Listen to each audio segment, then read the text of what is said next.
da wax ni ma nga ànd ak sama staff regroupement des régions de Thiès di rafetlu aussi li nga xam ni moom lañ def ci confection Maxi parce que loolu defal sa bopp la di remercier aussi monsieur le maire ci acte bi mu jël defe naa dafa dimbali région Thiès mais dafa dimbali aussi secteur tailleur parce que secteur bi demoon na ba bi mbas ñëwee gars yi liggéeyatuñu donc liggéeyatuñu moo di benn problème bu nga xam ni ci regroupement bi monsieur le maire bi muy jël initiative bi dafa naa dafa ko jël pour dimbali tailleur yi parce que su ma juumul 1500 tailleur kenn ku nekk bénéficié wu na ci masque yi am na loo ciy xaar su demee tey ba jël nombre masque yi jox ko tailleuru Thiès te dara génnul Thiès wane nañ ni tailleuru Thiès lépp lu ñu soxla ci confection mën nañ ko mi ngi fi donc regroupement tailleur région Thiès mi ngi fi Baf Collection mi ngi fi COSES mi ngi fi te lépp lu nga xam ne ay jumtukaayu xara la am nañ ko le reste que mooy que ni kuy jàppale tailleur actuellement ni da nga ko jox marché am na fi suñu mbokku artisan yu bëri ak yeneen kuréel yi ñu ngi doon jooy ci ay aide ak ay ndimbal ñun li ñu jooy mooy nañ jox ay marché ndax tailleur ñàkk jariñu la xam xamul tàllal loxo wala muy xaar dara foofu ñu toll actuellement dañ ciy remercier monsieur le maire bu baax a baax a baax parce que Thiès moo ko ñor dama wax ne monsieur le maire koy nax Thiès nga koy nax parce que lépp lu doomu Thiès bëgg loolu la bëgg kon tailleuru Thiès ñoo ngi ci ginnaaw dafa am benn convention bu ñu signé ak moom te ñu ngi koy doxal te ñi ma àndal ñu ngi koy dëggal parce que bu ñu yëkkatee commande bu toll nii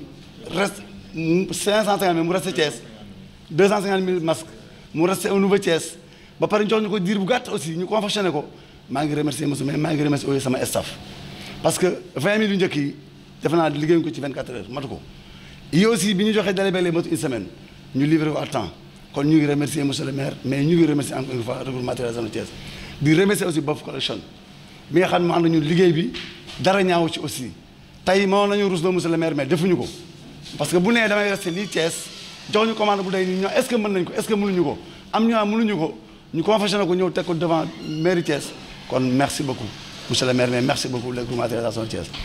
ñu ngi jaajëfal tailleur yi nag di wax ne incha allah rabbi lépp lu ñuy xaar ci monsieur le maire rek daañu gis lu ko seen jot incha allah jërë ngeen jëf. En fait, nous étions dans une démarche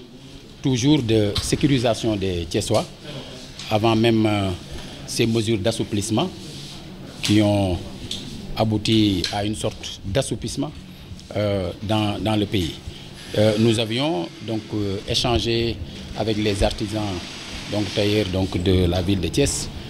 pour confectionner 250 000 masques pour les Thiessois. Nous avons déjà pu remettre à l'inspecteur de l'éducation et de la formation de Thiès-Ville 28 000 masques à la veille de ce que les gens avaient considéré comme la rentrée ou la reprise des enseignements et des apprentissages.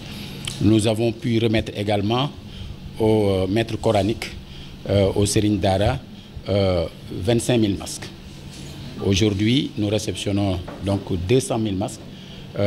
masques confectionnés par des Thiessois, puisque c'était notre option justement de privilégier, disons, l'artisanat local dans ce cadre-là et comme dans d'autres cadres. Nous nous réjouissons justement du travail de qualité qui a été fait, abattu donc par ces Thiessois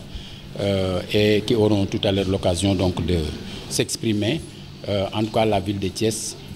tient à dire toute sa fierté aujourd'hui de réceptionner ces masques qui ont été à 100% confectionnés dans notre ville. Oui, je pense qu'ils ont tort.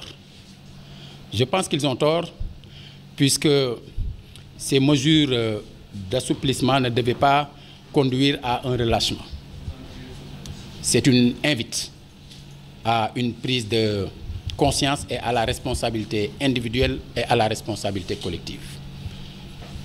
Chacun doit être dans une posture de se préserver pour préserver les autres. Je pense que c'est comme cela qu'il faut comprendre ces mesures. Je pense qu'il est temps de se ressaisir. Durant le premier mois, le mois de mars, nous avions avec difficulté atteint les 100 cas. Aujourd'hui, chaque jour, nous dépassons les 80. Cela montre que certainement les autorités ont dû réagir face à toutes ces difficultés rencontrées par les populations pour vivre dans ce contexte de pandémie. Mais il faut quand même que chacun comprenne que ce n'est pas la fin de la pandémie. La pandémie est toujours là, toujours sévère, et fait des dégâts énormes. Et nous devons nous organiser pour rester debout. C'est ce que la ville de Thiès tente de faire avec ses masques, mais c'est ce que la ville de Thiès tente aussi de faire avec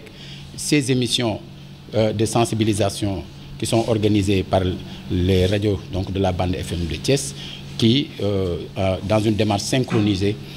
tous les jours donc, vont dans le sens donc, de sensibiliser les populations. Le président de la République a joué son rôle. C'était de prendre la mesure de la situation et de prendre la décision, disons, de mobiliser 69 milliards pour appuyer les Sénégalais en aide alimentaire. Mais je pense que ce sont les autres qui, dans le cadre de la mise en œuvre, devaient d'abord prendre aussi la mesure de la situation, échanger avec les collectivités territoriales, savoir que les populations sont sur les territoires et pour prendre les bonnes mesures et pour prendre les bonnes décisions. Je pense que ces lenteurs-là doivent quand même nous informer sur les mauvaises options prises de ce point de vue-là. Il faut les corriger pour la prochaine fois. Je pense que dans le cadre d'une synergie à la fois verticale et horizontale,